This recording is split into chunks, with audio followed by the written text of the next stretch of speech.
Hi, good morning. Thank you for tuning in to this week's O'Rourke Report. Before we go on, let me just mention if you want to get notifications every time we do post, which is usually Wednesday and Thursday every week, although I'm going to get more consistent, find that sweet day spot of when to release these to maximize the viewing. But if you want to be notified, hit the little notification button. It's a shape of a little bell. Hit the subscribe button, hit the like button. If you do that, I'd really appreciate it.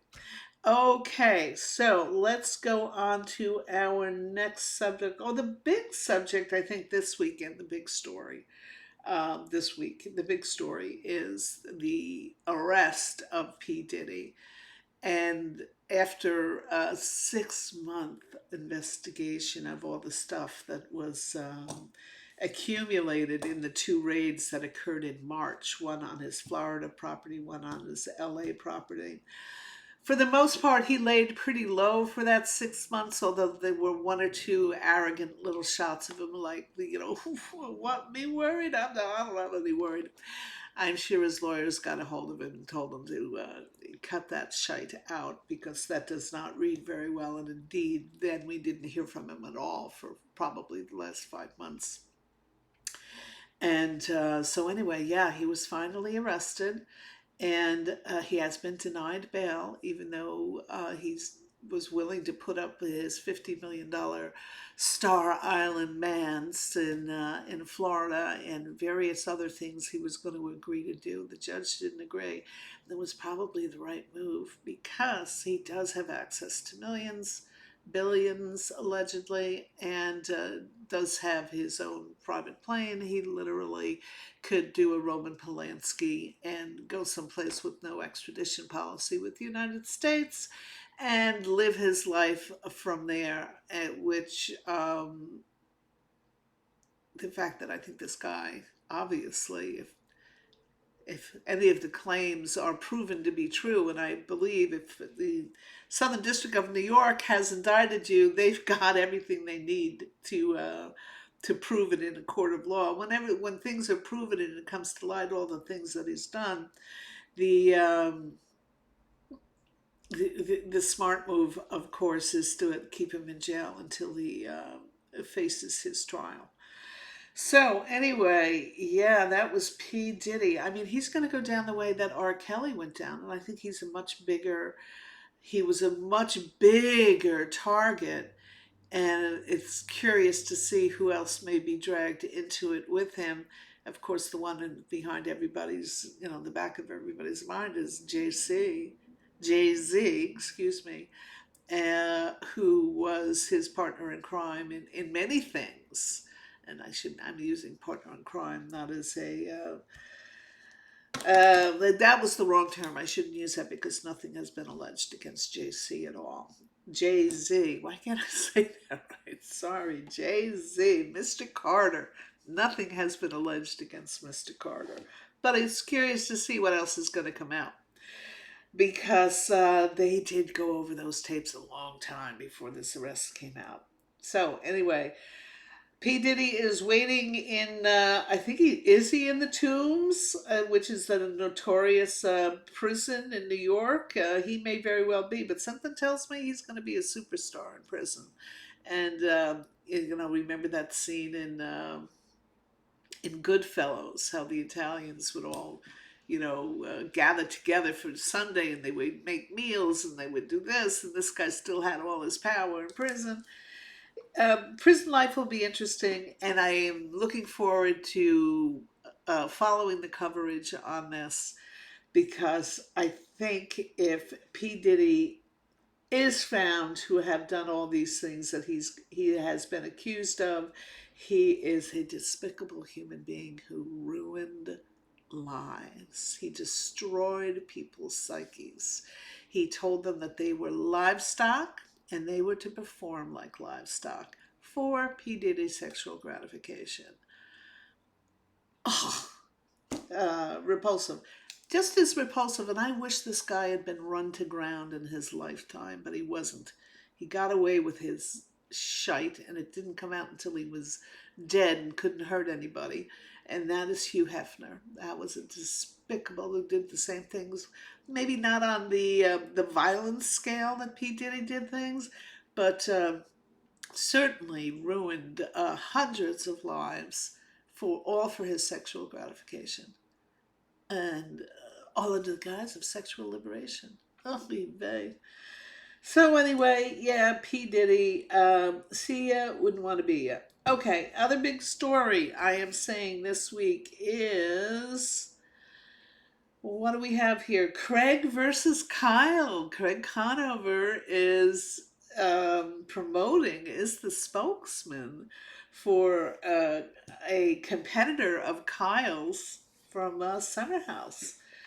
I don't know if we're going to see any of that play out because I believe they've wrapped. They usually wrap around Labor Day, so we'll see it. I guess sometime in the winter time. Summer House will be out. Looking forward to it. Always a great show, and so yeah, there's going to be that underlying tension there, and. So yeah, the name of this stuff is Society Spritz. Craig is the spokesperson for it, doing commercials for it.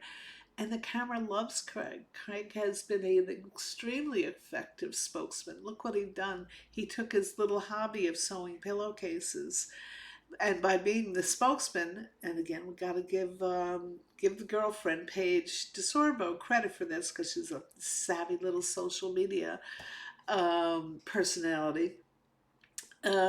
He did very effective. Very effective. So I'll be curious to see if I start seeing it pop up in my liquor store. Because I know when I look at the shelf space in my liquor store, there is all these other brands, and there's a tiny little, it's mid-level, about waist level space of about that much for Loverboy. The other people have this much. So we'll see if it pops up and if it grows. So anyway, other interesting story. I thought that hasn't really been getting the headlines like I thought it would get, or the coverage is Louis Ruelas, Teresa Giudice's husband's company has filed for bankruptcy. Whoopsie. Name of the company is Digital Marketing Solutions. Not quite sure what digital marketing solutions are. I think it's something, and I'm going to make an analogy here. I'm not saying he used call lists or generated call lists of victims like Jen Shaw did, but Jen Shaw was actually selling a service to these victims, a value list service of which they were charging them hundreds and hundreds of dollars, maybe in some cases thousands of dollars, for something that was useless. In Jen Shaw's case, what the service was is to help people get on social media. And there's this, there are some populations that think it's really difficult and I can't do it on my own. I don't know how to get on the Facebook. I don't know how to get on the TikTok. I mean, and here's somebody rolling along who is going to charge them through the nose for something that really is valueless. They could have gotten it on their own. But anyway, I think that's something similar to what this DMS was, Digital Marketing Solutions. How to grow your subscribers. What he was going to use as the jumping off point, I'm sure, was his wife's subscribers. I don't know how many she has, but I'm imagining Teresa Giudice has a tremendous amount of fans. She would be she'd have millions. So it didn't quite work out, did it? Did it there, Louie? Didn't work out. So I hope a lot of people didn't lose a lot of money, but I wouldn't be surprised.